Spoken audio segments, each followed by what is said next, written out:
திரு ராமசுப்ரமணியன், இப்போ அங்க நடக்கிறது ஒரு மாநாடாவே நடக்கல அப்படின்னு சொல்றாரு திரு ஜி.கே. நாகராஜ். அப்படிதான் இருக்கா? சொல்லுங்க.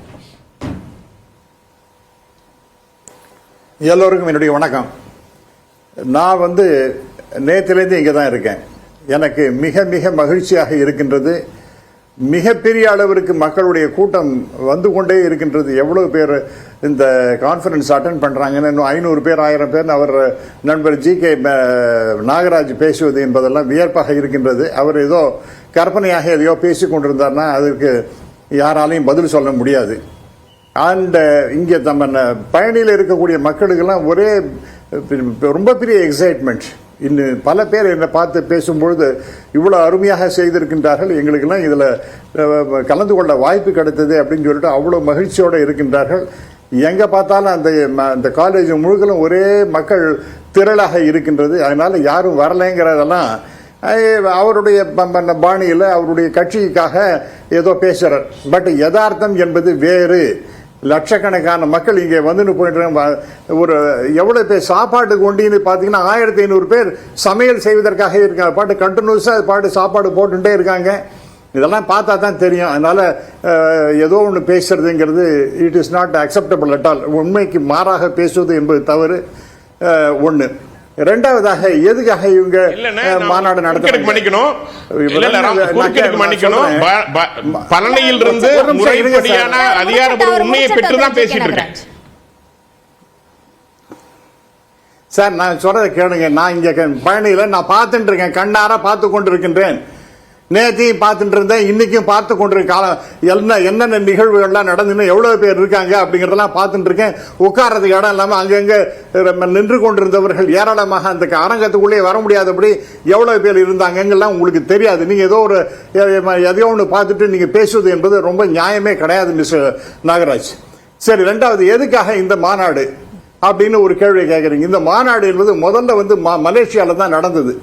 உலக தமிழ் முருக பக்தர்கள் மாநாடு அப்படின்னு, முத்தமிழ் முருகன் மாநாடுன்னு. அப்பவே ஒரு கோரிக்கை வந்தது, தமிழ்நாட்டில் இத்தகைய மாநாடு நடக்கணும். ஏன்னா தாய் திருநாடு என்பது தமிழ்நாடு. அங்கே குடிகொண்டிருக்கின்ற அந்த முருகப்பெருமான் அவன் உலகத்துக்கெல்லாம் அதிபதியாக இருந்தாலும் கூட தமிழ்நாட்டினுடைய தான் நமக்கு கிடைச்ச பொக்கிஷம் அவன் அப்படின்னு சொல்லிட்டு இங்க நடத்தணும் என்ற வேண்டுகோளின் காரணமாக உலக பக்தர்கள், முருகன் பக்தர்கள், அவங்கெல்லாம் சில பேருக்கு தமிழே தெரியல, ஆனாலும் கூட மிகப்பெரிய பக்தர்கள், அவர்களெல்லாம் இந்த இடத்துல நடத்தப்பட வேண்டும் அப்படின்னு கேட்டுக்கொண்டிருக்கு. இணங்க மிக சிறப்பாக இந்த மாநாடு என்பது, ஆகவே முருக பக்தர்கள் வேண்டுதலின் படிதான் இந்த மாநாடு என்பது நடக்கின்றது அப்படிங்கறத நீங்க தயவு செய்து புரிஞ்சுக்கணும். மூன்றாவதாக இந்த மாநாட்டில் என்னென்ன பேசுங்க சார், தயவு செய்து குறுக்க பேசாதீங்க. சரி, நான் தான் அந்த கேள்வி கேட்கிறேன். அதாவது இந்த மாநாட்டோட நோக்கமாக கருவறைக்குள்ள பாகுபாடு இருக்கக்கூடாது, தமிழ் அது முதன்மை பெற வேண்டும் என்பது நோக்கம் முதலமைச்சர் குறிப்பிடுறாரு. அது இந்த மாநாட்டின் மூலமாக சாத்தியப்படுமா? அதெல்லாம் இல்ல அது இதெல்லாம் ஆல்ரெடி இந்த எல்லாருமே அனைத்து ஜாதியினரும் அர்ச்சகராகலாம் அப்படிங்கறத எக்ஸப்ட் வெரி ஃபியூ டெம்பிள்ஸ், ஆகம விதிப்படி இருக்கக்கூடிய ஒரு சில கோயில்களை தவிர மற்ற எல்லா இடத்துலையும் தான் போகலான்னு சுப்ரீம் கோர்ட்டே சொல்லிட்டு இருக்கு. ஆகவே நிறைய கோயில்கள்ல அப்பாயின்மெண்ட் பண்ணியிருக்காங்க அப்படிங்கிறது நீங்க புரிஞ்சுக்கணும். ஆகவே எல்லா இடத்துலையும் போய் பண்ணிட்டு இருக்காங்க. நான் பல கோயில்கள் நான் போய் பார்த்துருக்கேன். அங்கெல்லாம் பார்க்கும் பொழுது தமிழ் வேதம் படித்தவர்கள் அங்க பூஜை பண்ணிட்டு இருக்காங்க. எனக்கு ரொம்ப வியப்பாக இருந்தது. மதுரை பக்கத்தாப்புல ஒரு இடத்துக்கு போயிருந்தேன், பழனி பக்கத்தாப்புல ஒரு இடத்துக்கு போயிருந்தேன்.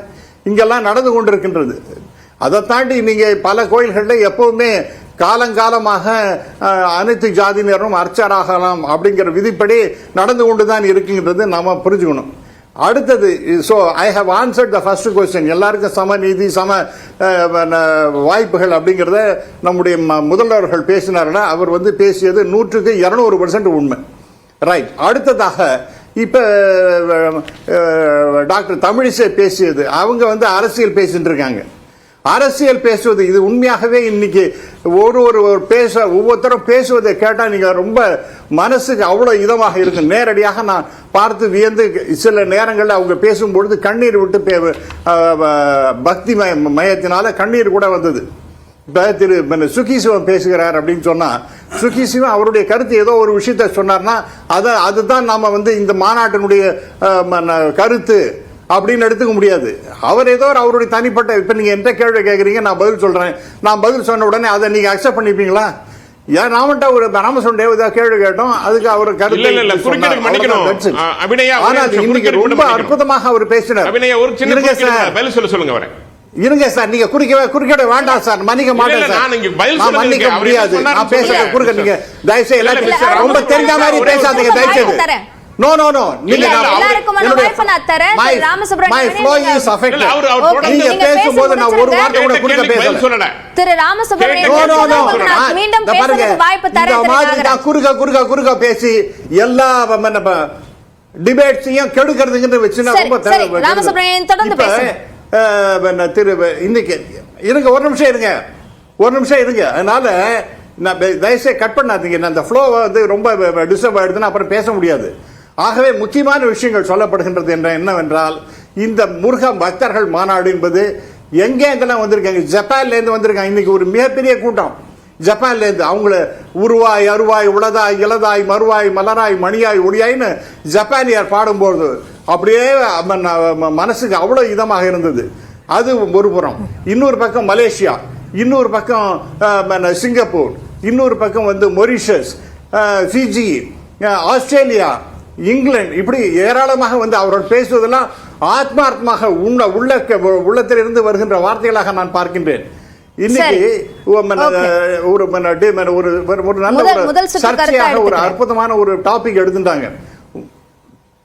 ஆகவே இல்ல நீங்க இன்னொரு விஷயத்தை சொல்றேன். அதனால இந்த மாநாடு என்பது மிக அரசியல் பண்றதுக்காக பிஜேபி செஞ்சாங்கன்னா அவங்க எதுக்கு எடுத்தாலும் ராமன், அவங்க தான் supplier of religion or spiritual activity.